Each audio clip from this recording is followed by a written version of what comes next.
The Jerry reset is one of the most satisfying resets in Rocket League. It has been around for years, and it's usually known as like an unintentional reset. However, freestylers have recently been integrating it into their shots, and it's becoming a more and more popular mechanic.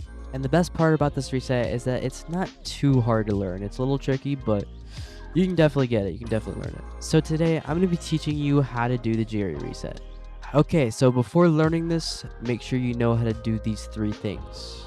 First of all, you're going to want to know how to do a reset. This is pretty obvious. If you don't know how to do a reset, then learn that first before you learn a Jerry reset. Second of all, you're going to want to have decent air control. If you kind of are a little iffy with that, then it might be a lot harder to get this down. So yeah, you should probably have some good air control. And finally, you're going to want to know how to do a front flip cancel like that. Basically, you're just going to flip and you're going to cancel it by putting your joystick down. So flip and then put your joystick immediately down. And then that's just all you have to do. That's basically all that there is to a Jerry reset. It's just a front flip cancel. If you know those things, you're all set. So let's move on to the first step. First of all, practice the motion on the ground a little bit like that, just so you make sure you have it down, because it is pretty important. Second of all is the setup. So you're going to go up the wall. You're going to break a little bit right there. You see where I broke? But you're going to break just a little bit. And you're going to kind of make sure that you're a little bit below the ball, but not too much. So once you get the reset and your car is pointing downwards like that, you're going to kind of wait like about a half a second, and then you're going to flip into it. Now, that's a little tricky, but if you keep practicing and you keep going, you will get that. You should also only be boosting a little bit when you're getting the reset. And you just want to make sure that your front wheels are touching the ball before you get the reset like that. Okay, and here's some common mistakes that some people make.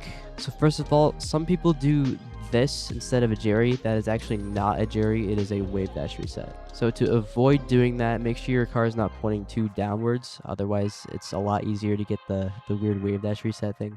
Make sure you're not too in front of the ball, because if you do that, then it's just it can't go anywhere. Make sure you don't try to get the reset too quick, because if you do, there's like way too much space in between with you and the ball, so it's hard to get the reset. And finally, make sure you're not boosting too much, because you'll end up going nowhere. And a cool thing about this mechanic is that you can actually do it backwards too. It's just a lot more hard. But I'm going to teach you how to do that as well. So a lot of the same things with a normal Jerry reset apply here too. It's just reverse basically. So first of all, you're going to practice the backwards motion. It's basically just the same thing, but you know, the backwards cancel. So you're actually going to be backflipping and immediately putting your joystick up, like all the way up, like so. So yeah. All right, next you're going to go up the wall with the same thing as the Jerry reset, but you're going to kind of make sure your wheels are facing the ball. So air roll in a way that will make your wheels face the ball like that. Get the reset. Make sure the ball is kind of at its peak when you get the reset, and then you're just going to do the backflip cancel. Of course, you're going to want to get the reset behind the ball like that. And yeah. And as you do with the Jerry reset, make sure you wait like about a half a second before you do the reset. So yeah. Some common mistakes that people make when they try to do a backwards Jerry reset is going too on top of the ball. If you do that, that's something like that's probably going to happen. Another one is going too under the ball. If you do that, then something like that's going to happen. Another one is getting the reset too quick. If you do that, then yeah, something like that's going to happen. And finally, another mistake is flipping too quick. Sometimes that can mess you up. All right, and that is how to do the Jerry reset and the backwards Jerry reset. I hope you guys learned something. Make sure you subscribe to Team Tenjin. You know, they deserve it. I mean, I don't know why I'm talking like it's not the channel that I'm on. I'm literally on Team Tenjin right now. That's literally the channel I'm on, but yeah. If you have any questions, make sure to comment them, and I might answer them. No guarantees, but I might answer them. And yeah, drop a sub. Thank you guys for watching, and peace.